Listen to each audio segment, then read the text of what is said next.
Perhaps the most important point you can take away from today's show is that the lower worlds are worlds of form and are separate from the spirit worlds. What this means is that if you can see it with your eyes, hear it with your ears, smell it with your nose, and feel it with your senses, then it is a form world. Form worlds are for school and learning. It is not intended to be a final destination for soul. Earth is a form world. It is definitely not intended to be a final destination for soul. And then that brings up the question, why would you want to be part of a religion that says you are going to be with your master on earth forever after he returns? You must really like school. It is the Supreme Deity's plan that all souls return to the spirit worlds after graduation from the lower form world training, where they will live forever as a co-worker in the spirit worlds.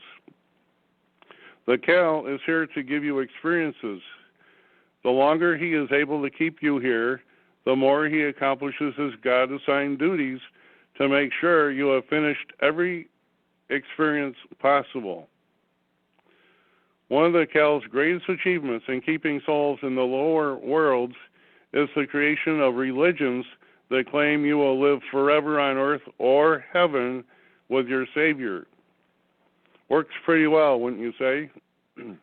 The more times you are reincarnated, the more experience you get. So why not have a religion that claims there is no such thing as reincarnation? One of the Cal's more insidious religions says that if you kill off those of another religion, you will get to spend eternity in heaven. The Cal fails to mention that heaven is just another form world and will soon result in another reincarnation. If you are a devout follower of Jesus, there is one statement he made that you might want to consider. Jesus said, "My kingdom is not of this world." What Jesus was telling his followers is that you need to come out of this form world. It is only a school. Contrary to popular belief, Jesus never said he would return to earth and rule because he knew the truth as taught by the Real Guides. The main ploy of the Cal to keep you in creation is by helping you create karmic debts. Every time you do something good or bad, it creates a karmic debt which must be repaid. It functions much the same as gravity. It creates ties that keep you bound to the form worlds. Being a Puritan will keep you held here just as much as barbarian acts. So now you are probably wondering what you have to do. It is quite simple. Wean yourself off the ways of the world and detach yourself from it. Wake up to the spirit which is inside you. Pay close attention to your dreams, as the Real Guides will show you the way. For more information, read the book Tiger's Fang by Paul Twitchell, where he relates his experiences as Rebizar Tars, a Real Guide, gives him a tour of all the form worlds and meets with the leaders of each. You will find this quite interesting. Be sure to go on YouTube and look for Duane the Great Writer and see all his videos. Look for Duane on Facebook and go to lulu.com to purchase books and PDF downloads of his writings. Then sing Nu You You You, which creates a vibration that is in tune with the high vibrations of the spirit world. Do this for 15 minutes in the morning and at night before bed, and call on the Real Guides to show you what is real. Okay, now I'd like to open it up for anybody that has comments. If anybody has comments or questions, please speak up. This is Claudia in Texas. Just wanted to say, Claudia, wow. Go ahead, please. Just wanted to say that was a wonderful look into the real side, because it came through the words that you were saying and explaining so many instances that we have experienced in our many lifetimes, coming back and forth, learning these lessons. The question I have is, what are the lessons? Do we have to learn how to use the right fork at the dinner table, or pick the right place car to buy, or things like that, or not fight with our neighbor. I don't know. What are the lessons we have to learn? Well, that's a wonderful question, Claudia. Let me open it up to everybody. Anybody else would like to answer Claudia's question or add to it?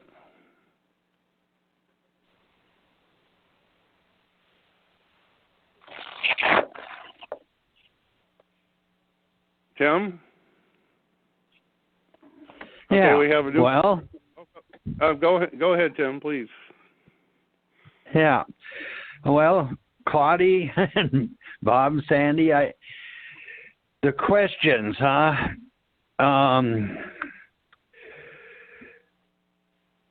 to get to know our real self, we have to have a comparison, it seems like, to know what we aren't, and to be able to know what we really are. So all of our experiences, I guess, are things that we need to go through to have that comparison.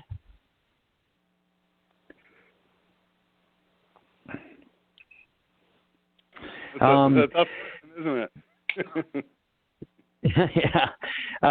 While we were talking about soul, I was just looking at the definition that Duane the Great Writer put in his book, Your Dream Visions. And it says, those lost and unaware individuals who are originally from the true reality. Until one becomes new with the real connection, they will continue to recycle into new bodies unconsciously until one meets the real universal guides. So that seems like what Duane is saying is that without the connection to the real universal guides, we go through this process unendingly until that time when we're given the opportunity to pay attention to the real universal guides. And then instead of becoming what's called, or being what's called soul, an unaware of our real self, we become the new. And the definition he gives for the new is the real awareness, the real you that becomes new when the real connection is made by the real universal guides. A soul is unaware until they become new. So for me, what Duane is expressing there is that the importance of the universal guide seems to be for us beings, the real connection, to not have to reincarnate anymore.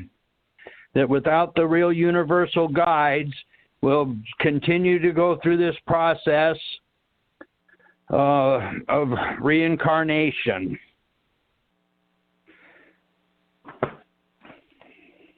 Well, as I started out reading, the reason why the Supreme Deity sent us down into these worlds was to get experiences and become aware. Remember, we started out as an atom of existence, and we didn't even know who we were, what the Supreme Deity was. We didn't know what we were doing. We didn't know what that was doing.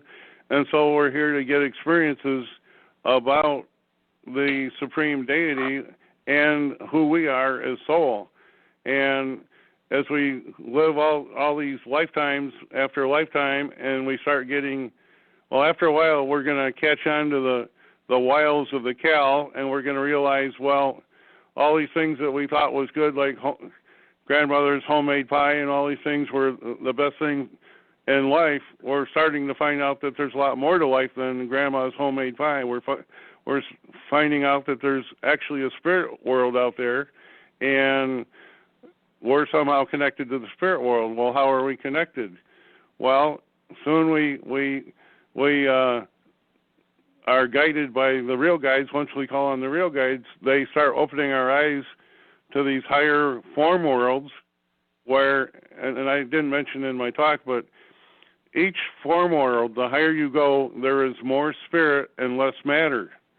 And the highest form world, which is the etheric, you are getting closer and closer to true spirit, and you're learning more and more about the true nature of the supreme deity. And eventually we will realize that we are part of or a duplicate of the real deity, which the real guides call the all is. Or as Amnek would say, just is, because there's nothing to compare the supreme deity to. So that would be my answer to the question is we're here to eventually realize that the form worlds have no ultimate meaning. It's just a school, and we're becoming more and more aware. We're becoming aware we're individuals. We're becoming aware of the other form worlds. We're becoming aware of spirit beings and so forth. See you later. Okay. Late.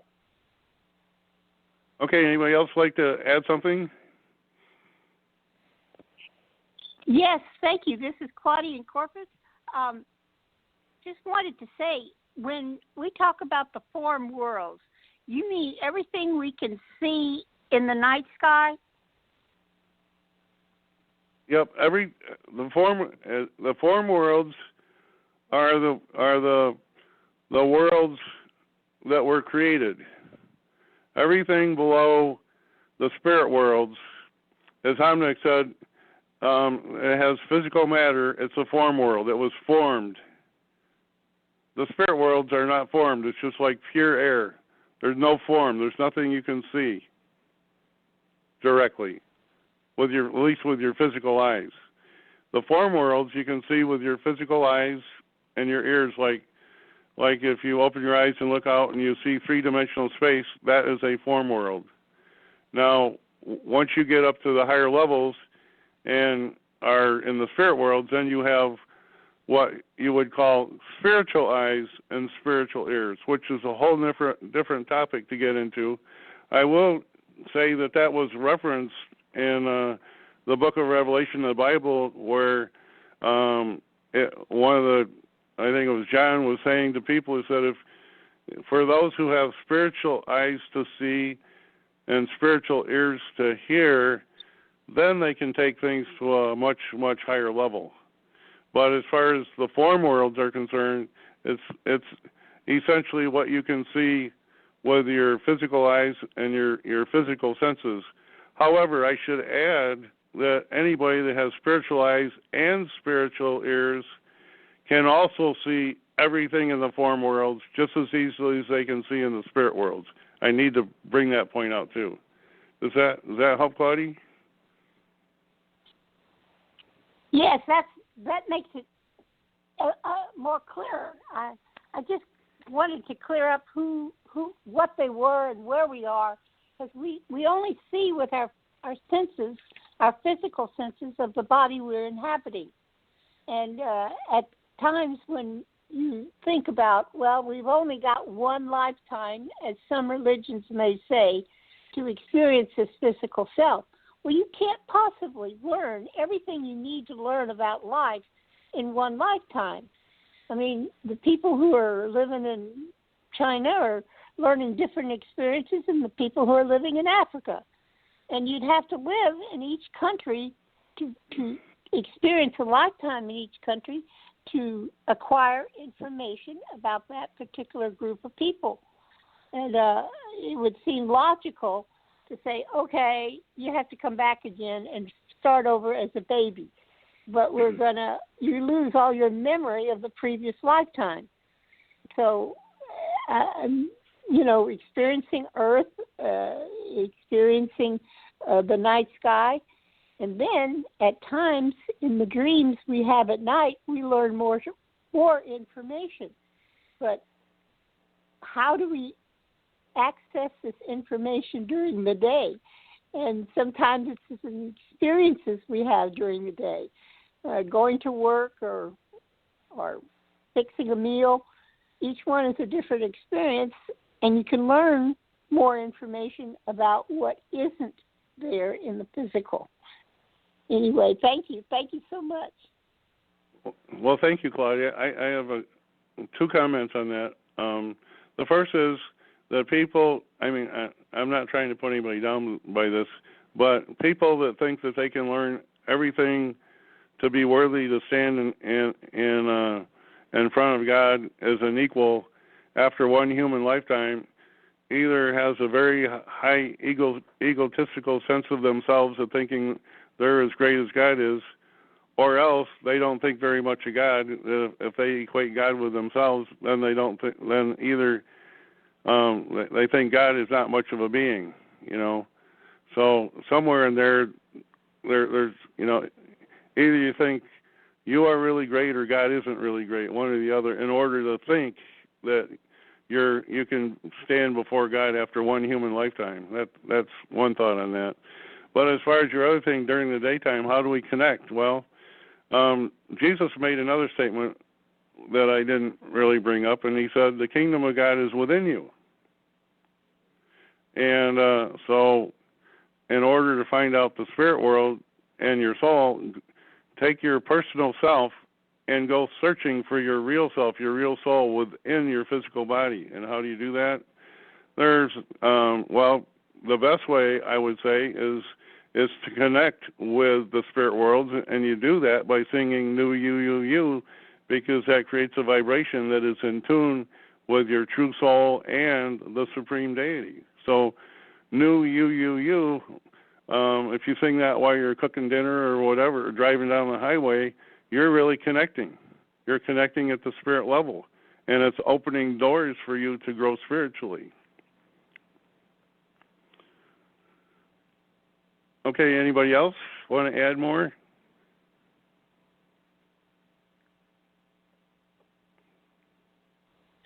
Yeah, well, I'd like to. Go ahead. Oh, go ahead. Go ahead, Claudia. Well, I was just going to comment. I guess the reason we have many lifetimes to learn more is like when you go to school in first grade, they give you a pencil, a big old pencil with a eraser on one end. So when you're writing something and you make a mistake, you have an eraser to clear it off the page, and you can start again new. And I thought that was a pretty good idea to put that eraser on the end of the pencil, because if you make a mistake, you can start in. And it would seem logical to me that if there is the supreme whatever, people call them, God, masters, whatever, that they would not just give us one chance at trying to learn a lesson. I mean, if you're going to learn to ride a bicycle, you've got to practice it day after day after day until you acquire the skill. So it would seem logical that in order to find or to see or become aware of the non-physical side of ourselves, would be to sit in silence and maybe sing the New You, or even just contemplate a flower sitting in front of you and see what comes from there. That's all. Thank you. Well, thank you, Claudia. And Tim, go ahead. Yeah. As we're trying to present this new presentation to share with others, our efforts to help guide our fellow beings if they're ready. I'll read a paragraph by Duane the Great Writer again about real guidance. Unlike the systems of the earth and what is taught here, the real guides provide a directness and assurance not found amongst the rep systems, that's religious, educational, and political systems and their rulers. There are many levels of guidance, but only Rebazartars and the Real UNUversal Guides are direct, with the all is. And one more quote here about the new man and the new wave. Rebazar Tars taught Paul Twitchell and Duane for lifetimes to come into this present era to provide the new presentation. Paul decided his title as he established his presentation, and now Duane is the new man. Rebazar gave Paul the rod of power in 1965. Then Paul gave it to Duane in 2001 for the first time. In 2007, Rebazar Tars gave Duane the new wave for the second time. The new man and the new wave are the real connection to the all is. That seems to be that's the way through at this present time to connect with the real guides is through the new man and the new wave, to get our real guidance from the universal guides, so that if we're ready, we don't have to come back and go through any more of this learning process of reincarnation. And if we were to live 1,000,000 years in one body, would we want to keep doing the same old thing over and over and over and over? Just like, how long does it take to learn something? It would just be boring. How many experiences to keep having over and over and over again? It seems like we just get tired of it. You'd think we'd find out what the lesson was eventually, but without the real guidance, it seems like that's all we're going to do is keep on going through the same old lessons over and over and over again until we're ready to be given the opportunity by the real guides to make a decision whether we want to pay attention to what's being shared or not.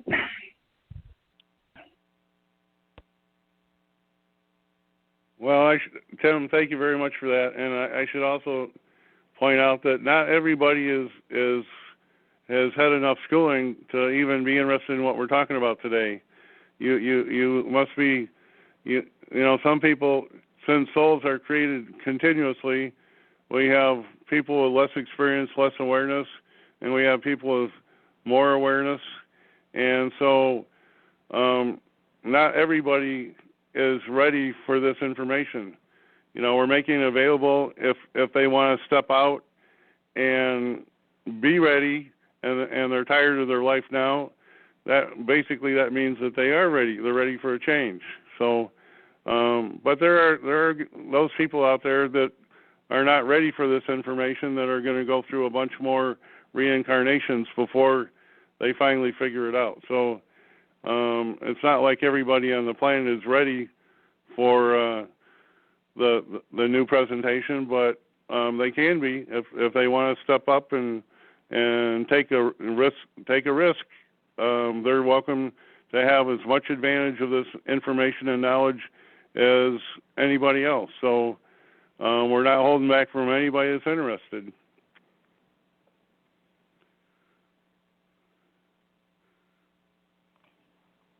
Any more questions?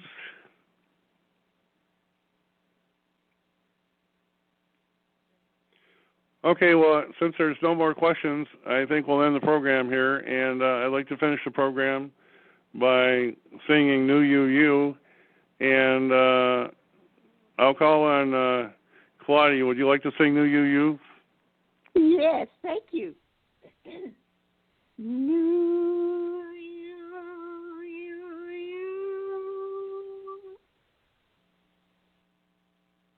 Tim? New you.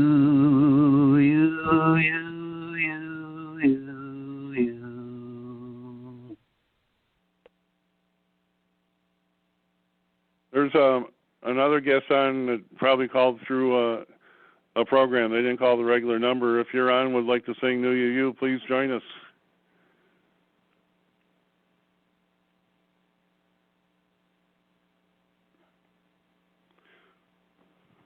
Well, apparently not. All right, Sandy and I will sing New You. New You, you.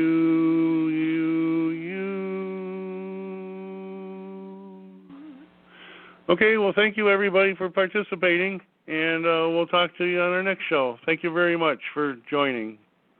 Bye now. Thank you. Yeah, thanks. See ya. Yep, thanks, Tim and Claudie. Too.